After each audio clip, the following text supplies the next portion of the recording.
A very good morning to all of you. So in today's session we are going to discuss about the various types of report. In the last videos we have already discussed about the meaning of the reports and the content, or you can say the layout of the report, and today we are going to discuss about the various types of report. Alright, the first is your formal and informal report. See, formal and informal की अगर मैं बात करती हूँ तो जब भी हम फॉर्मल रिपोर्ट की बात करते हैं तो हमेशा एक चीज़ माइंड में क्लिक होनी चाहिए, when a report is highly structured and is relatively long in size. Okay, दो चीज़ यहाँ पे हमें ध्यान रखनी है. एक तो पहली, the first is highly structure and the second is long in size. तो जो भी रिपोर्ट आपकी हाईली स्ट्रक्चर्ड रिपोर्ट्स होती है और साइज में लॉन्ग होती हैं, वो सारी आपकी कौन सी रिपोर्ट्स होती हैं? फॉर्मल रिपोर्ट्स होती हैं. ओके, फॉर्मल रिपोर्ट से क्या किया जाता है? Formally reports are carefully structured. उनको जो भी फॉर्मल रिपोर्ट जब भी बनाई जाती है उसको बहुत ज़्यादा केयरफुली स्ट्रक्चर्ड किया जाता है. उसमें सारी जितनी भी आपकी रिसर्च के रिगार्डिंग जितने भी पैरामीटर्स हैं उन सबको बहुत ज़्यादा ध्यान में रखा जाता है. और बेसिकली जो फॉर्मल रिपोर्ट्स होती हैं वो क्या करती हैं, आपकी ऑर्गेनाइजेशन का जो ऑब्जेक्टिव्स है उस पर बेसिकली स्ट्रेस देती हैं कि आपका बेसिक ऑब्जेक्टिव क्या है ऑर्गेनाइजेशन का इस रिसर्च को कराने के लिए. ओके, अगर मैं आगे बात करूं फॉर्मल रिपोर्ट्स में तो एक चीज यहाँ पे निकल के आती है कि फॉर्मल रिपोर्ट्स हमेशा क्या होती है? प्रिस्क्राइब फॉर्मेट में होती है. यानी इट मींस दैट कि उनका जो फॉर्मेट होता है वो पहले से डिफाइन किया होता है कि इसी फॉर्मेट में आपको फॉर्मल रिपोर्ट को डिजाइन करना है. नेक्स्ट इज जो फॉर्मल रिपोर्ट होती है उसका जो बेसिक पर्पज होता है वो होता है आपका डिसीजन मेकिंग में लॉन्ग टर्म स्ट्रैटेजिक डिसीजन जितने भी लिए जाते हैं वो सब फॉर्मल रिपोर्ट के बेसिस पर ही लिए जाते हैं.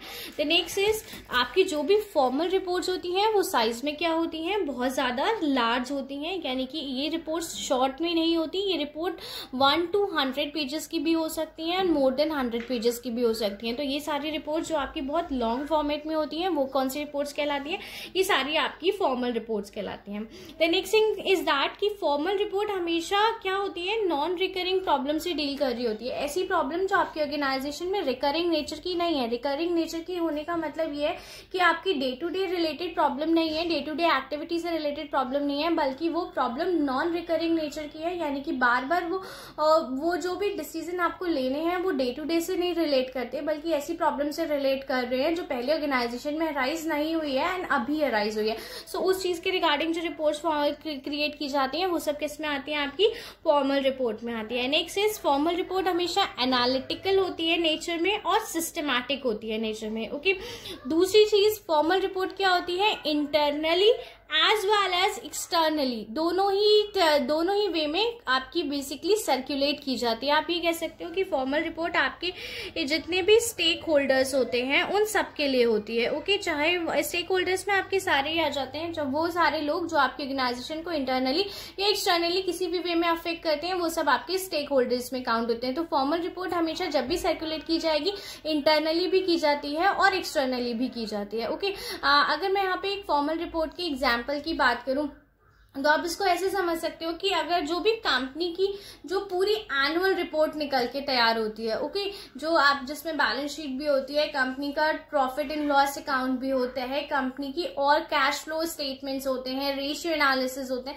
सो इस टाइप की जो भी एक पूरी कंबाइंड रिपोर्ट जो कंपनी की पूरी एनुअली परफॉर्मेंस को एनालाइज करके प्रिस्क्राइब फॉर्मेट में तैयार की जाती है वो सब आपकी किस में आती है? फॉर्मल रिपोर्ट में आती है. Okay, the next is informal report. अगर मैं इनफॉर्मल रिपोर्ट की बात करती हूँ तो the first thing is that informal report आपकी लेस स्ट्रक्चर्ड होती है. इतना ज्यादा इसमें स्ट्रक्चर को फॉलो नहीं किया जाता है. नेक्स्ट थिंग इज दैट कि जो इसका जो पर्पस होता है इनफॉर्मल रिपोर्ट का वो आपकी रिकरिंग प्रॉब्लम से डील करने का होता है. इट मीन्स दैट ये क्या करती है? मैनेजर को हेल्प करती है डे टू डे बिजनेस में जितने भी डिसीजंस लेने हैं उनको लेने के लिए आपकी फॉर्मल रिपोर्ट हेल्प करती है मैनेजर को. ओके, दूसरी बात, फॉर्मल रिपोर्ट क्या होती है? साइज में बहुत ज्यादा लंबी नहीं होती है. ये अब बेसिकली आपसे 2 से 3 पेजेस की जो रिपोर्ट होती है वो इनफॉर्मल रिपोर्ट में काउंट की जाती है. नेक्स्ट थिंग इज दैट कि जो आपकी इनफॉर्मल रिपोर्ट होती है ये इसका जो सर्कुलेशन होता है वो आपकी आउटसाइड द ऑर्गेनाइजेशन नहीं होता है. यानी कि आपकी जो इनफॉर्मल रिपोर्ट है वो केवल ऑर्गेनाइजेशन के विद इन ऑर्गेनाइजेशन ही सर्कुलेट की जाती है. ओके, जितनी भी आपकी मोस्टली जो होती है आपकी इनफॉर्मल रिपोर्ट्स वो आपके मेमोरेंडम या फिर लेटर फॉर्मेट्स में तैयार की जाती हैं. ओके, नेक्स्ट इज आपकी जो भी इनफॉर्मल रिपोर्ट होती है ये आपकी सबऑर्डिनेट प्रिपेयर करते हैं। ओके, जो फॉर्मल रिपोर्ट्स होती हैं इसमें आपके सीनियर्स इन्वॉल्व होते हैं, एनालिस्ट इन्वॉल्व होते हैं जो बेसिकली फॉर्मल रिपोर्ट को प्रिपेयर करते हैं, बट इनफॉर्मल रिपोर्ट को आपकी सबऑर्डिनेट्स ऑर्गेनाइजेशन में जितने भी काम करने वाले लोग होते हैं जिन्हें हम सबऑर्डिनेट की कैटेगरी में रखते हैं वो सब लोग इनफॉर्मल रिपोर्ट को प्रिपेयर करते हैं। आप इसको ऐसे एग्जाम्पल से समझ सकते हो, जैसे सपोज आप मार्केटिंग डिपार्टमेंट में डील कर रहे हो, ठीक है। आप मार्केटिंग डिपार्टमेंट में अगर मैं बात करूं तो मैनेजर ने अगर कोई रिपोर्ट अपने जो मार्केटिंग टीम है उसको प्रिपेयर करने के लिए दी कि आप इस एरिया पर्टिकुलर एरिया के रिगार्डिंग इन्फॉर्मेशन कलेक्ट करिए एंड देन रिपोर्ट प्रिपेयर करके मुझे सबमिट करिए कि इस पर्टिकुलर एरिया में हमारी मार्केटिंग स्ट्रैटेजी कैसे वर्क कर रही है।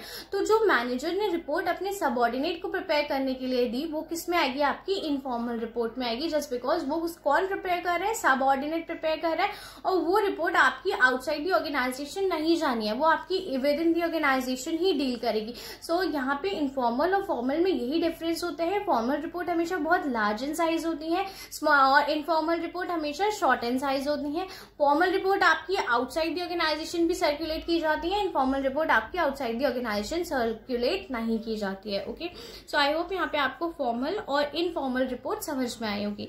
The next is your short and long report, ठीक है। If I am talking about the short report, तो short report is appropriate when the problem is well defined और is in a limited scope. अगर आपकी कोई भी problem well defined है पहले से और उसका स्कोप बहुत लिमिटेड है तो वहां पे कौन सी रिपोर्ट प्रिपेयर की जाती है, आपकी वहां पे बेसिकली आपकी शॉर्ट रिपोर्ट प्रिपेयर की जाती है। ओके, द नेक्स्ट इज यहाँ पे क्या होता है, basically business form prefer reports in the letter form just 1 or 2 pages in length. आपकी बेसिक जो शॉर्ट रिपोर्ट्स होती हैं वो लेटर की फॉर्म में होती है या मेमोरेंडम की फॉर्म में होती है ऑर्गेनाइजेशन में, जो 1 से 2 पेजेस की होती है, इससे ज्यादा नहीं होती है। अच्छा, अगर मैं बात करूं जनरली की शॉर्ट रिपोर्ट कौन प्रिपेयर करता है, तो bank, insurance company, financial institution जो अपनी एक शॉर्ट बैलेंस शीट आपको बेसिकली देते हैं, क्वार्टरली जो आपको उनकी बैलेंस शीट देखने को मिलेगी जो 2 से 3 पेजेस की होती है, इससे ज्यादा नहीं होती है, तो वो जो रिपोर्ट्स होती हैं वो आपकी शॉर्ट रिपोर्ट्स में काउंट की जाती हैं। ओके,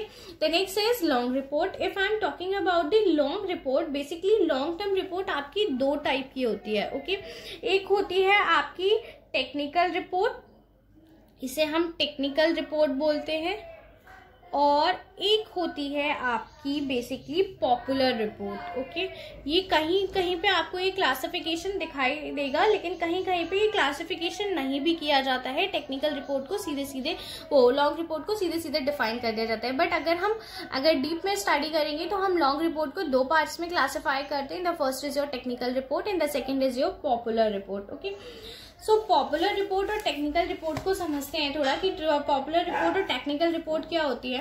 अगर मैं टेक्निकल रिपोर्ट की बात करूं तो टेक्निकल रिपोर्ट क्या करती है, in this report emphasis is given on full documentation and detail, यानी कि जितनी भी डिटेल टेक्निकल रिपोर्ट में क्या किया जाता है फुल डॉक्यूमेंटेशन किया जाता है एंड साइड बाय साइड आपका जो डिटेल मैनर में है उसमें ये रिपोर्ट तैयार की जाती है, ठीक है।